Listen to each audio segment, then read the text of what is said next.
गोदावरी परतकर सामाजिक कार्यकर्ता व प्रसिद्ध लेखक 1945 ते 1953 या काळात डहाणू कोरगाव भागात त्यांनी आदिवासींमध्ये जागृतीचे कार्य केले। त्याचबरोबर काम करत असताना आलेले अनुभव जेव्हा माणूस जागा होतो या पुस्तकातून त्यांनी मांडले आहे। तसेच त्यांची बंदिवासाची 8 वर्षे हे पुस्तक प्रकाशित झाले आहे। जेव्हा माणूस जागा होतो या पुस्तकातून 1972 साली साहित्य अकादमी पुरस्काराने त्यांना सन्मानित करण्यात आले आहे। प्रस्तुत पाठ जेव्हा माणूस जागा होतो या पुस्तकातून घेतला आहे। निसर्गाच्या सानिध्यात राहणाऱ्या वारली समाजाच्या त्या काळातील कष्टमय खडतर जीवनाचे चित्रण प्रस्तुत पाठात त्यांनी केले गेले आहे। मी आता पाठाचे वाचन करते, तुम्ही सगळ्यांनी पुस्तकात लक्ष द्यायचे। 7, 8 किंवा 10, 15 खोपट्यांचा समूह ज्या ठिकाणी असेल त्याला पाडा असे म्हणतात। असे 5, 7 जास्तीत जास्त 10 गाव होतो। एक पाडा दुसऱ्या पाड्यापासून अर्धा मैल काही ठिकाणी 2-3 मैल अंतरावर बसलेला असतो।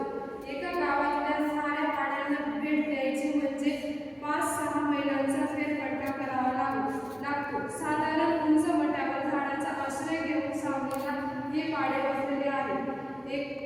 अशा एका सारखर पाड्याच्या नावाच्या पाड्यावर आम्ही गेलो। तेथे कारव्याच्या बांबू किंवा काठ्यांच्या भिंती करून तो शेणामातीने सारवून तयार केलेली खोपटी आमच्या स्वागतासाठी हजर होती।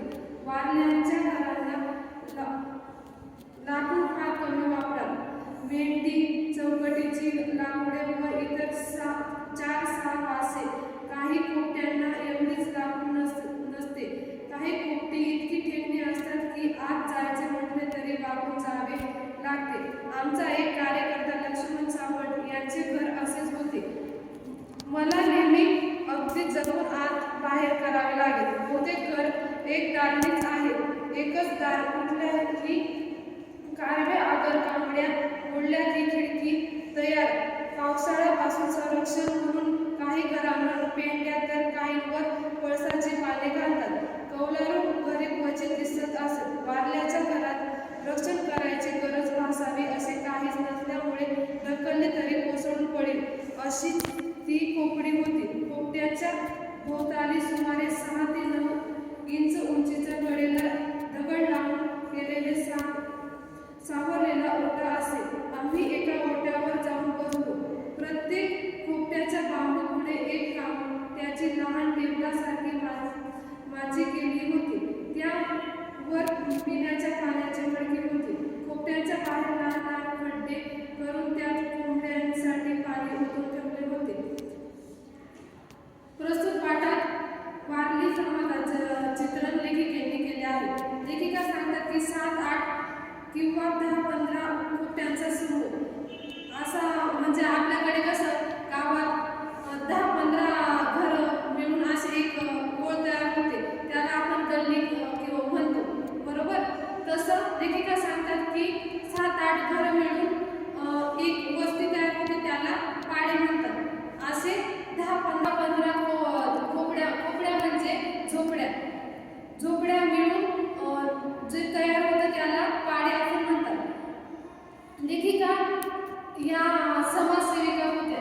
त्या वारली समाजाविषयी त्यांना कुतूहल होते। त्यांचं कष्टमय जीवन त्या अभ्यासत होत्या। त्यांना कोणत्या समस्या येतात, त्यांच्यासाठी काय केले पाहिजे हे याचा शोध घेण्यासाठी लेखिका आज एका सालगर पाड्या नावाच्या पाड्यावर गेल्या होत्या।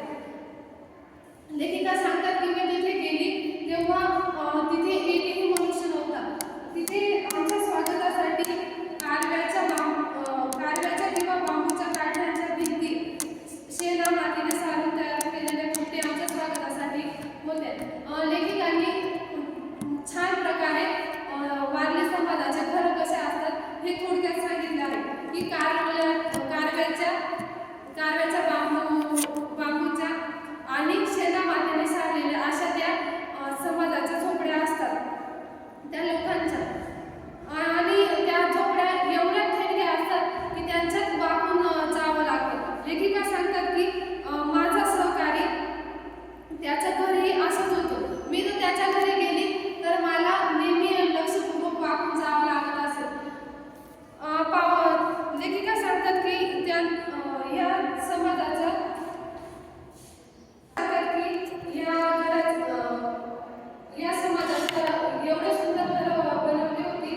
आणि पावसाळ्यात